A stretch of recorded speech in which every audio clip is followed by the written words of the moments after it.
Charisma Quotient. I'm your host, Kim Seltzer, a dating and makeover expert, where I will help you build confidence, make connections, and find love from the outside in.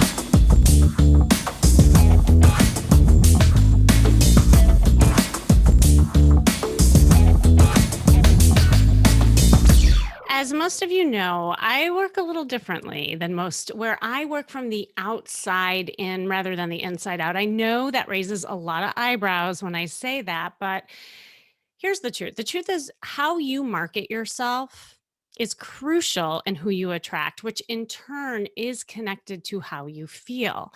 And I hear a lot of people say to me, people don't like me for me, then forget them or F them. I'm not changing who I am. And to which I say, it's not about changing who you are, but it's about marketing yourself so that a person gets to know who you are. And of course, I'm talking about the way you dress and the body language. Those of you who know me know that that's really what I work on a lot. But a big part of your presentation, I'm also talking about how memorable you are, how likable you are. Because your presentation, your first impressions, how you express yourself will make or break opportunities to attract both money and love. So, besides helping people with their style and body language, a big part of what I teach, and a lot of people don't know this, is how they express themselves through storytelling. And I remember working with this woman who was an engineer. Okay. So she's totally like left brain, highly analytical. And she wanted a little help in dressing feminine and flirting because that was a total enigma to her. So dresses were impractical. She felt uncomfortable in them, and conversations were painfully boring and a big waste of time for her. Because at the end of the day, like she just felt it was small talk, it was boring. She just wanted to like get down to business. So we did an all day intensive together where we went shopping. I got her some great dresses, and then we went flirting afterwards. And I helped her find dresses that were comfortable for her, that fit her body type. And when she put it on, her whole body language changed, right? She slowed down, she appeared more feminine, and she was more sensual and had that sexy energy. And then when it was time to talk to the men, so she had the costume on, but then when it was time to talk to men, I saw what was happening. So, and I saw why the small talk was so painful for her because she spent the entire time firing Q&A sessions at the men, and they were all fact driven. And I saw the looks on the men's faces and they quickly lost interest and the conversation just died. So we did some improv storytelling techniques and helped her put her emotion and vulnerability into her conversations. And the interactions improved drastically. Like she couldn't believe how different it felt and the reactions she received. She worked on it a lot. And she actually recorded her virtual date. So we got to like fine tune it and she got to see herself. And I'm happy to say, like, now she flirts with ease. Men love talking to her. But most importantly, like, she really enjoys talking to them and she gets asked out repeatedly. So here's the thing, at the end of the day, people are attracted to you not based on what you know. It's not how much you know, it's how they feel when they're with you. It's your presence. So, with me today is a very smart guy to help me talk about some of this stuff. He knows a thing or two about how to market yourself and attract clients in business. And to me, whether you're trying to attract more money or more love, the law of attraction, how you put yourself out there successfully, works to attract both. So, after running corporate events for years, he went out on his own over 6 years ago. His mission was to build live events and change lives. And brokenhearted and distressed, he went back to the drawing board. And I'm sure he'll share more of his story too with that. But the lesson here was that it's not about what you know how to do, but how you market it. See a theme here. And he went on to learn everything he could about marketing, filling events, and selling from stage. And so over the next several years, he was trained by some of the best in business. I'm so impressed, including Russell Brunson, Frank Kern, Dan Kennedy, just to name the few. And he is on a mission right now to help entrepreneurs, influencers, and coaches, and possibly you to find love now, grow, grow their business by showing them how they can stop competing on price and start attracting affluent clients. Steve Werner, hello. Are you there? I am. Hello. That was a great intro. That was fun. I mean, for anyone listening, she just told an amazing story. Right? How Because many that, of you are leaning in and like, I love that. Like, that's what I want. And you felt yourself in there. It was great. yeah. Well, thank you. I'm glad you picked that up. And I always start with a story. I was speaking at a conference last week. It was my first in person conference. It felt so good to be amongst humans. I was like so energized. And I said to the audience, I said, you might remember some of the things I'm teaching you, but you will remember my story. If nothing else, you'll remember my red dress and my story. And everyone was like nodding because really, I mean, that's why I love what you're teaching and really excited about this conversation. So, anyway, Steve, like, share more of your story. Enough about me. Sure. I'll give the very short version. What stuck out to me is exactly what you said. The parallel between what I teach for marketing businesses is the same parallel you teach about relationships. It's the same parable that Dale Carnegie taught in How to Win Friends and Influence People. It goes across every asset of life. Like, what you put out, it's not about like the things that you do, the microscopic details and the facts. It's about how people react to you. Do people know, like, and trust you? If they know, like, and trust you, they'll want to date you, they'll want to do business with you, they'll want to be around you. And that's really not like 99% of anything is, do I know, like, and trust this person? We always ask that when we meet somebody, right? At a cocktail party or at a networking event or at a live event, what's the first thing you ask yourself? Do I like this person? Do they get me? Is this somebody that I want to be around? And if you answer yes to those, then the conversation can continue. If you answer no to that within the first 5 seconds, you might nod your head and give a friendly smile, and then you're going to walk away. So to answer your question, I guess my backstory, I really wanted to hold live events. I went to a Tony Robbins event and I was like, yes, that is going to be me. Um, I had a background in being in front of people. At the time, I managed a fine dining restaurant. I was the maitre d', so it was all about building relationships with at the time very high net worth individuals and building a dining experience for them. We did a lot of repeat business. Our average customer spend for somebody who came into the restaurant was around $600 per dinner. So it was a pretty high end Oh, wow. Yeah. experience. Before that, I had worked at one of the top 5 restaurants in the world. Um, but I decided I wanted to hold live events. So I moved to Las Vegas.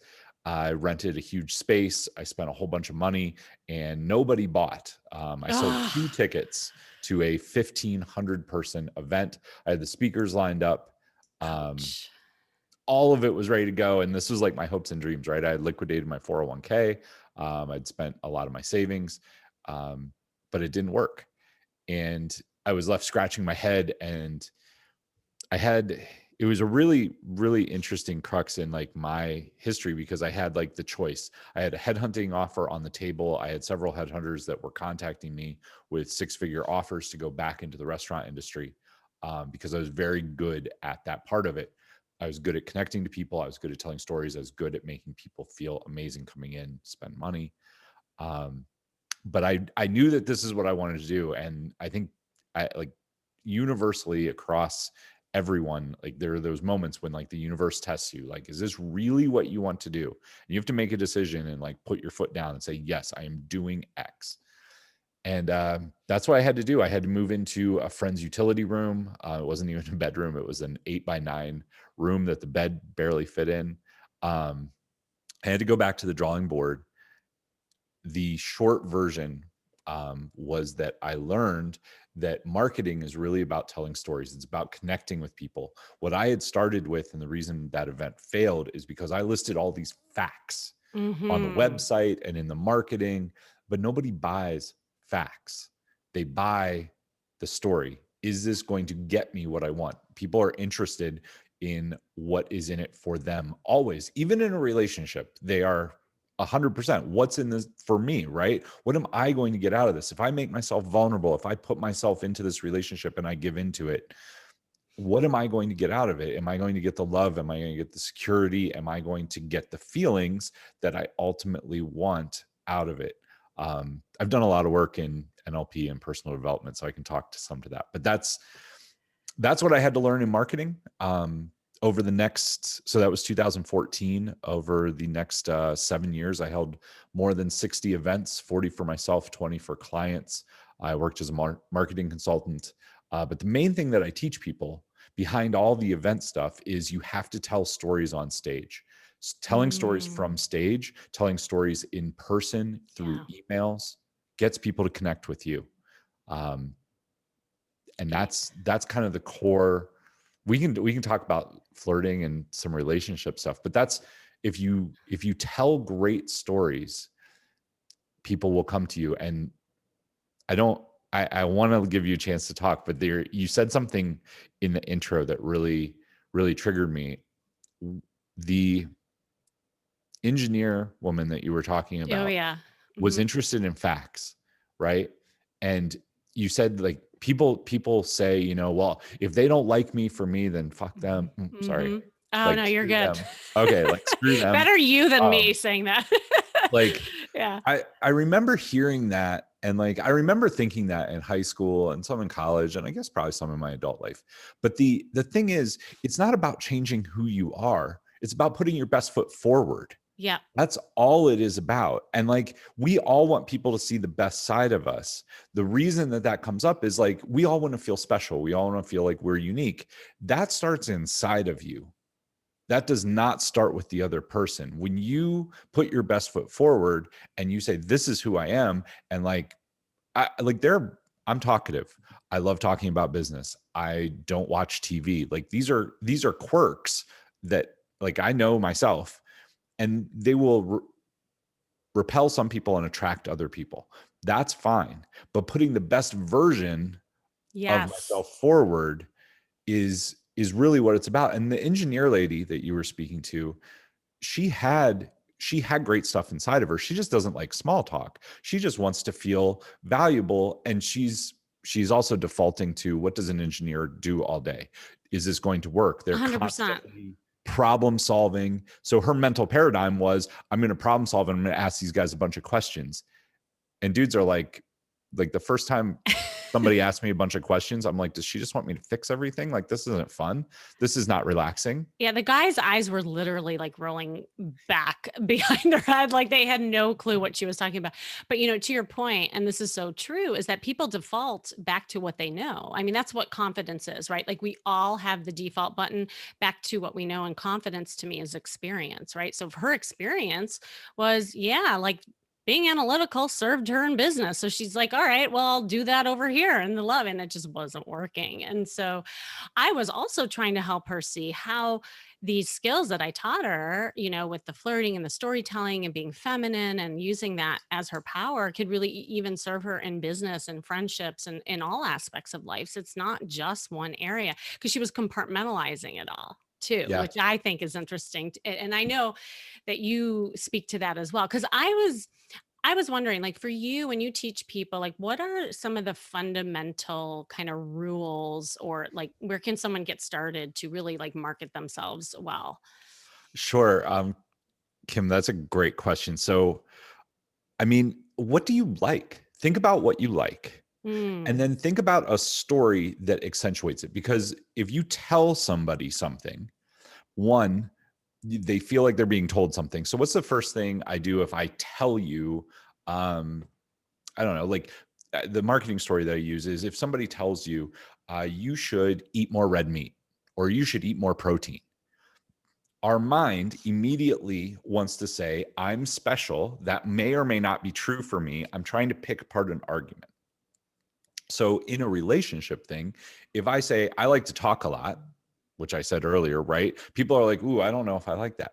But if instead I lead with a story about that, that gets people to realize whether or not they're interested in it. So if I tell a story about, when I go to a cocktail party, I always love to entertain people, and I love to tell people great stories that have them leaning on the edge of their seats and get the drama involved, get them sweating a little bit, and then get them to laugh at the end.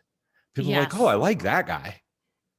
Right? Yes. It's a Yes. completely different thing. So if she, going back to your woman, if I think one of the reasons that we lead with what we're confident in as well is because we want people to realize our genius. So she was Oh, probably so true. Yeah. going with, look, I'm super analytical, I'm super fact driven, I'm very good at my job. And all the dudes were saying was like, this isn't fun. Like, I just want to have a cocktail and like hang It out. totally. So if Yeah. she would instead lead with a story about like, uh, it, I'll talk about work on dates. Some people won't.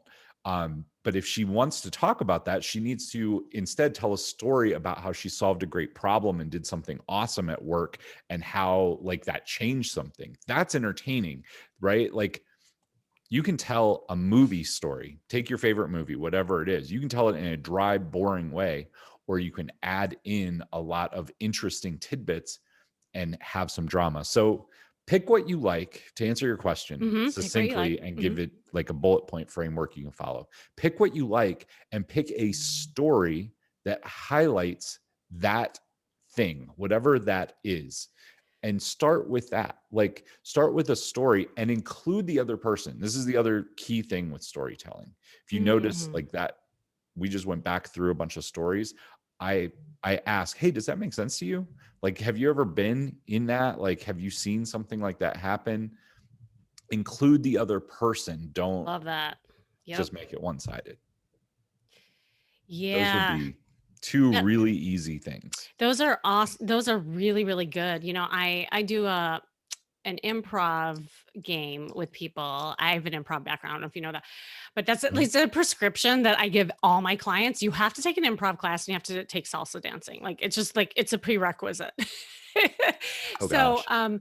yeah, and I'll throw out a word and then I have those people tell a story based on something that happened to them on that word. But to your point, so many people will just say like a little bit, like they'll just like maybe give me this much about that word.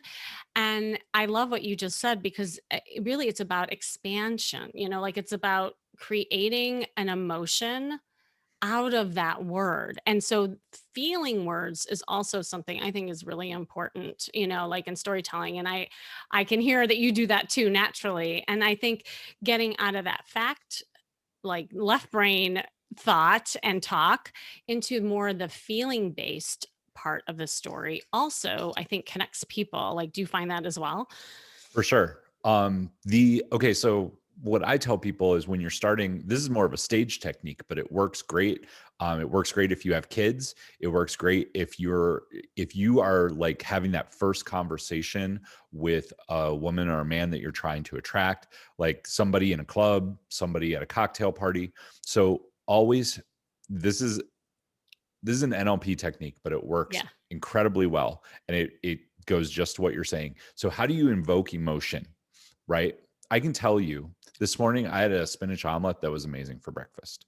Or I can tell you, I made an omelet with sauteed garlic spinach that was super hot in the oil. I put it in, I melted cheddar cheese over it, and when I cut it, it got all stringy. I could smell it from across the room, and I couldn't help but eat it. I also had some hash browns with that were sizzling.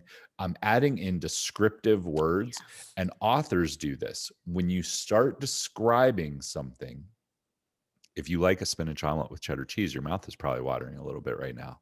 When I How did you describe know? when you You can see me describe drooling. Yeah.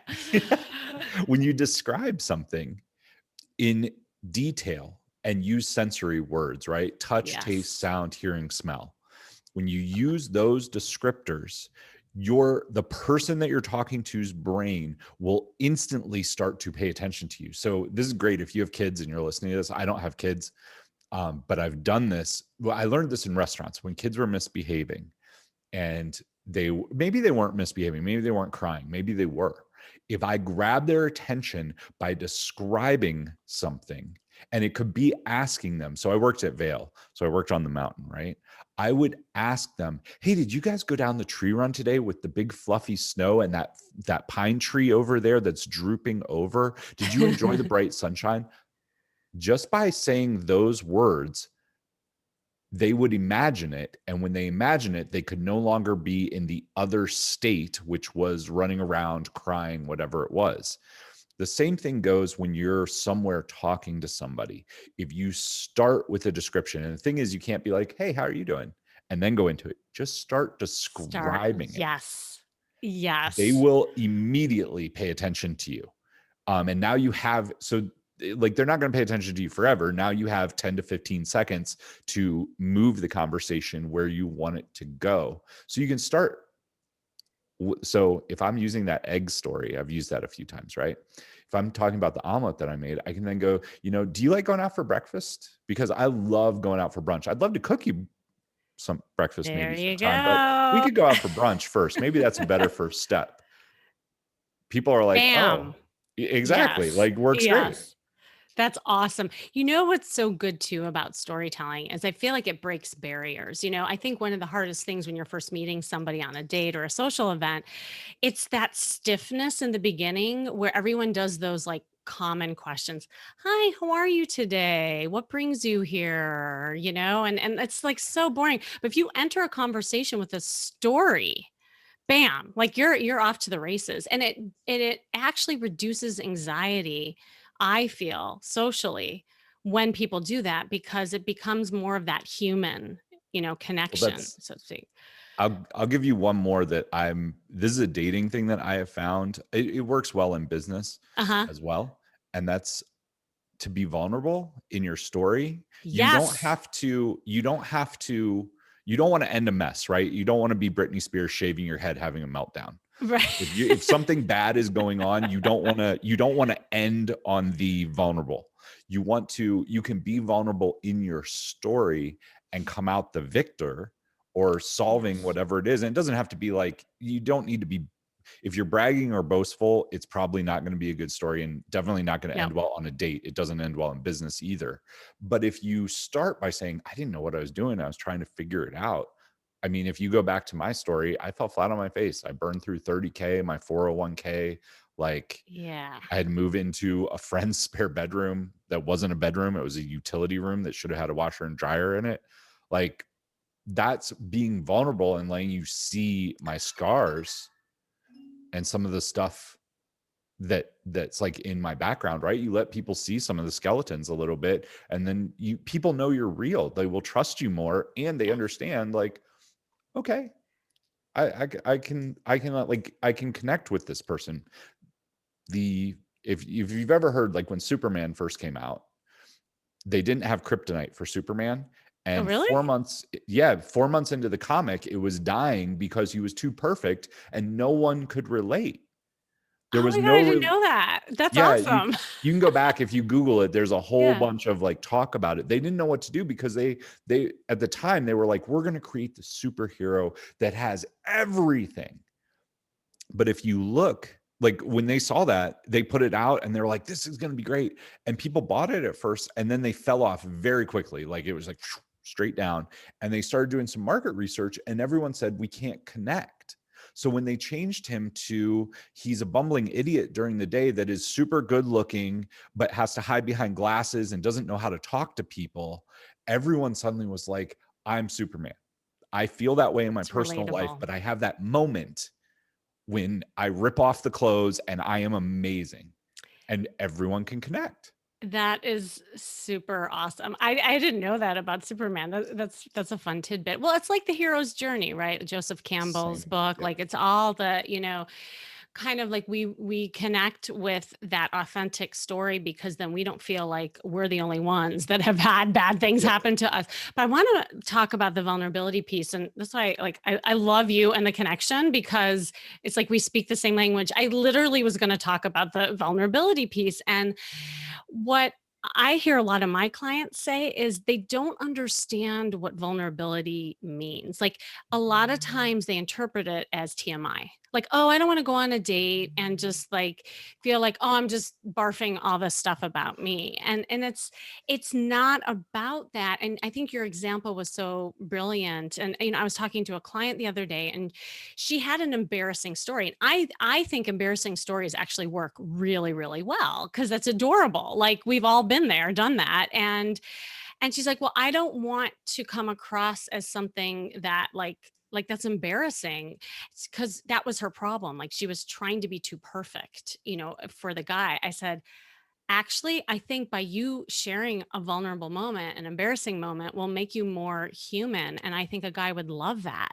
So And so I had her tell her story because I was sharing my story about how I fell when I was skiing and everybody was clapping, and it was the same story as hers almost, and she's like, "You told that story?" I'm like, "A zillion times, and everyone loves it because everyone's fallen." And so, yeah, like, I think that's really important distinction, like how you described it. the something I want to touch on, because I hear this a lot as well. Yeah. Working with business owners, I always tell business owners to be transparent about some of their flaws. I want to come back, remind me about Sherlock Holmes. I'll circle Okay. back to that in a second. The the thing with being vulnerable, nobody wants a hot mess.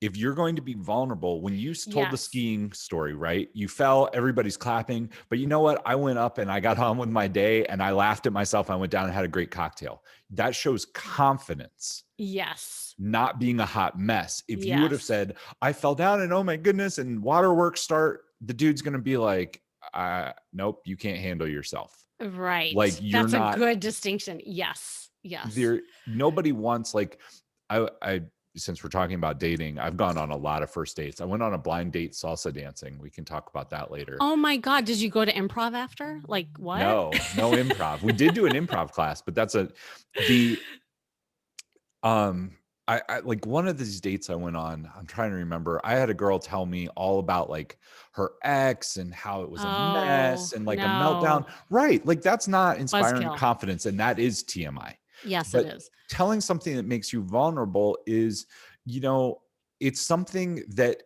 anyone can understand. And what you need to show the difference between the Britney Spears meltdown and the success, like I was vulnerable, but I came out of it okay. I figured it out. You have to have figured it out and handled it in a way. It doesn't have to make you look like a rock star. You didn't get up from your skiing accident and suddenly go down like a double black diamond and, tear it up and get to the bottom and be an Olympic gold medalist. But I did.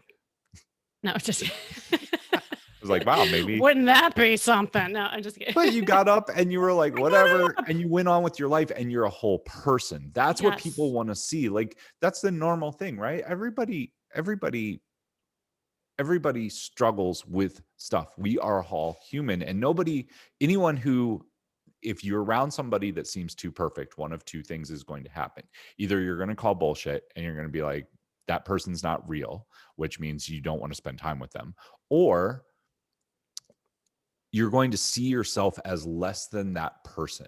So this happens Yes. sometimes in business, but I think definitely in relationships where you're dating that person that never lets their guard down and you're never going to be able, no one will be able to have an emotional connection to you. And if you don't have the emotional connection, your relationship is going to have no legs. You're going to go on 2 or 3 dates. They're going to be like, that person was amazing. I'm trying to think if like, Now, you know how it comes out? They come back and they say, "I just didn't feel the chemistry." yep, That's how it gets, and people can't put their finger on it, but it's this very thing that we're talking about. I love this conversation because it's so crucial and important and often missed. Like people don't understand what this all kind of feels like and looks like. And yeah, that is the missing piece for a lot of people. well, so guys, I mean, I'm sure you've heard this. Guys have a really hard time with the idea of chemistry because we're pretty fact based and logical, and we're Yeah. like, it's different for women for sure. But I will tell you, like guys would say, I want the perfect woman, whatever that is, right? Like they have that idea. But if they don't connect with you and if they don't feel Mhm. like if they either feel like you're a hot mess and super Yep. drama, they're going to run away. Or if they feel like there is just no connection, like every guy says like sex is the main driver, right? So they're like, I want great sex. But Mhm. outside of sex, if there's nothing in the relationship, it's not going to have legs either. What guys are looking for is support and somebody who gets them. Because at the end of the day, guys put up a level that's like, this is like, I'm driven, I'm doing X, right? Like whether it's their job or their hobbies, like guys are one track mind. Like I'm doing this, then I'm doing this. We have boxes in our head. And we need somebody that we feel understands that. That's our version of like vulnerability, right? Like we need somebody who gets that stuff. And if they get that, then we're going to feel, quote, chemistry. Women are a little Yeah. bit different. And that there's nothing wrong with that. I mean, men are from Mars, women are from Venus, whatever Yeah, I just had books you've John read. Gray on. Yeah, I Okay, know. Yeah. cool. But guys don't want somebody that is just one dimensional. They want to know that there's stuff there, but they also want to know that if you are going to be if you're going to be vulnerable, that they can either support you in it or that you can be confident to overcome it. Oh, thank you for sharing that. I think hearing it from the horse's mouth is so powerful. Like, like I can tell the ladies, you listening, lady, and you know who you are. When you just said that, I mean, I hope it's landing with everyone because I think also as women, we get so caught up in, so we're just the opposite of simplicity. We're so complex, right? Like Yeah. and we have a zillion stories in our head. Like we already, when we meet you, we have already forecasted the Cinderella story. Just want you to know. Like we have the ending of the book. And I keep telling my ladies, I said, no, we're just at the beginning of the story, just say hi. He just wants to feel like he likes you, like, and E- that is where the storytelling and just having fun and being playful comes in. It's so important. I mean, being playful is the number one thing that you can do to make the guy have fun. Guys don't. So this is a really interesting. Do you know who Dr. Glover is? Of course, I had him on the podcast. Yeah, Okay, so yeah, Dr. Glover is amazing. he's great. I've talked to him a couple times. Me too. Yeah. He's okay. So he had this theory that he laid out for me, and it is 100% true. If I'm restating something from an older podcast, you can stop me. But he has this idea, and it's women need drama and activity. Now, there's Mhm. positive drama, which is I have a lot going on and I'm moving all over the place and I'm doing things, or they can create some negative drama as well. They just need that. Guys, on the other hand, want it to be drama free. We want to be going straight at Yes. whatever, and we want as little drama as possible. Now, where we meet in the middle is fun, playful interaction, right? Guys, when you're meeting a guy on a date, the last thing he wants to hear is like, because we're so straight and driven, if you dump, like, I know there's a lot going on. I grew up with three sisters. There's a lot going on in your heads. If you just start dumping, like the guy is going to get overwhelmed because he doesn't have enough boxes to put all the shit in and like compartmentalize it and like see a straight way through it. The other thing that he's going to try to do is solve your problems. I Yes. know like women just want to be heard. Guys want to fix things. We're a hammer, like we fix. So like you need to come into it with like understanding that a little bit. No matter what you do to a guy, if you take away his ability to fix something sometime, you're going to demasculate him and he's going to be you're going to lose any attraction for him. If you dump too much on him, he's going to shut down because he can't handle all of it. So that's from a guy's perspective, like that's what happens if you see the guy's eyes glaze over. Yeah, wait, ladies, what he just said, like this is what is more accurate than what you think is dumbing down. So women hear this sometimes and they think, "Oh, well, a guy just wants me to be dumb or dumbed down." And it's No, not about that. It's about like what you're just saying. It's just more about simplicity and, not dumping as you said. And I well, I, I love that. I mean, women want like you guys thrive on when women in their feminine energy thrive on having a lot of stuff going on and like a lot of interactions and like thinking about one girl I dated. I remember she got a text message from somebody, right? And it was like they were trying to plan a bike ride and the girl wouldn't give her like, are we going at 8? Are we going at 8:30? She's not answering me. What do you think I should write in this text message? And I was like, well, instead of just saying, a guy would just be like, we're going at 8. Right. End of story, right? But Yep. instead, they're going back and forth for like 45 minutes trying to plan this out. Well, are you going to have time for coffee? Do you want to go at 8:45? Do you think the sun will be brighter? That's that's the women's drama piece that I'm talking about. To them, that's positive drama. To a guy, that's just like, what? But what does a guy do? Hey, cool. This is what I would do. But go ahead, talk to me about it. I don't know. Let's answer it. Let's think about it. You guys have like 80 of those things going on at once. To a Yes. guy, we would never do that. Like, we would be like, nope, I'm just not going. I'm not like that. That is off. Like, that's not what I want to do. I want to go like do X, right? But it really, I mean, all of this comes down to communication. If Does. you, when to put it in terms for your listeners, like, guys don't want you to dumb down anything. They just want to be able to, like, we like that straight line thing. Like, we like quiet. We like to like hang out and have a conversation about one thing. But But make sometimes sure it you're can, telling a story while you're telling that one thing. it could just be And that's like, it. That's it. Yeah. it could just be all over. And guys don't get, I like, the number one thing, what do women say? I wish you would show more emotion. I wish you'd be more emotional. I wish you'd be, guys just don't like, we're not, I've had this discussion a lot with my sisters over the years. It's not that we don't feel emotions. We just don't feel emotions to the extreme that women do for the most part. And that keeps us, that allows us to be driven on our thing, right? Like, whatever that thing is that we are going to do, if we let emotion distract us too much, we can't complete it.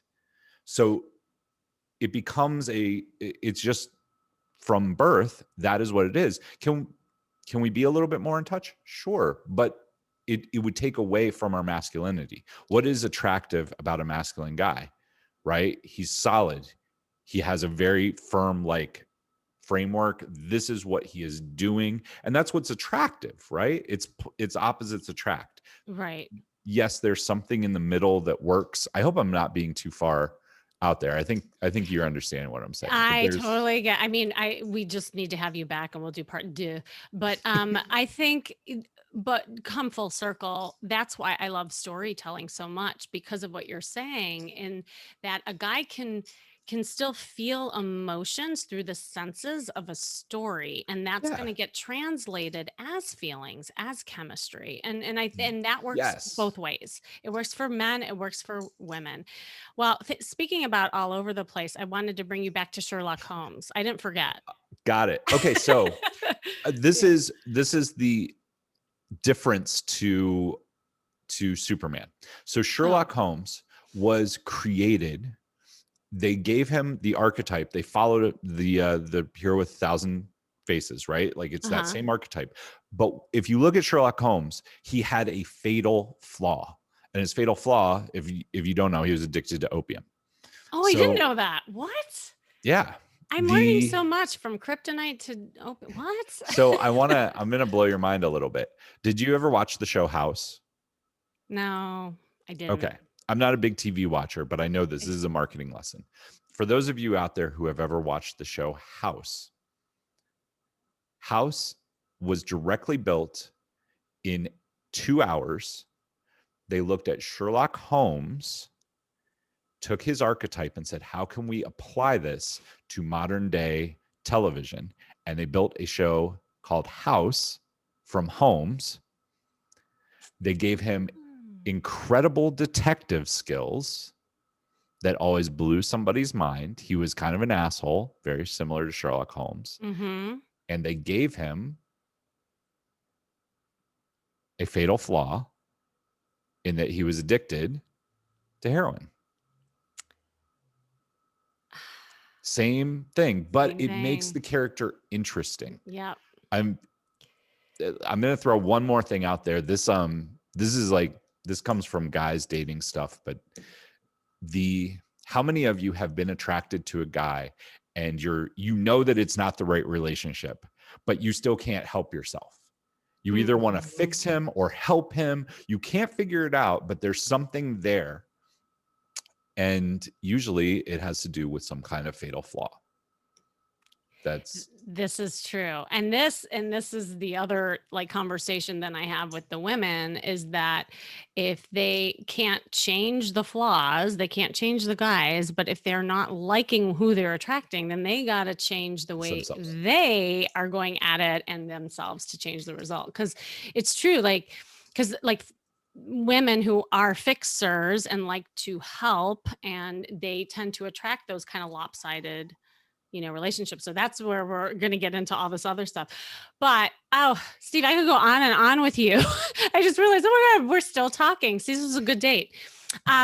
Where can people find you? And do you have any like last, words of wisdom as we part? Sure.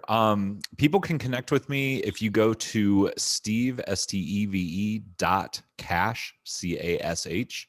That will forward you to my website. You can learn a little bit more about me there. You can connect with me on social media. I am only on Facebook. Stephen Philip Werner, that will get to me. I'm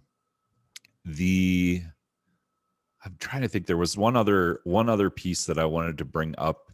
It had something to do with a date. I can't remember what it was, but this is a really, really fun conversation. Tell stories, be involved, be vulnerable. I think all of those things will serve you incredibly well. And you'll have more fun on your dates. I mean, make it Right? fun.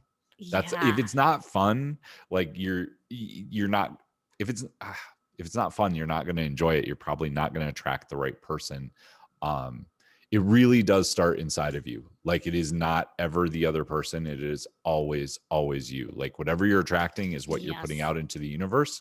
Um, I, I'll leave it there, but Yeah. I'm Well sure we could said. have another conversation. Yeah, no, well said. And that really is why storytelling can be such a tool to empower yourself and to not be reactive and go at dating in a reactive way, but a proactive way. Because when you show up like that, it's amazing the energy that will get created with the person that you meet. And I always tell people, like, whatever happened, just date yourself. Like, show up and have fun yourself. Like, even if the person's a bore, like, at least you'll have fun with yourself. So, it is. It's all about you. So, Steve, thank you so, so much for coming on and sharing your wisdom. And maybe we'll have you back on.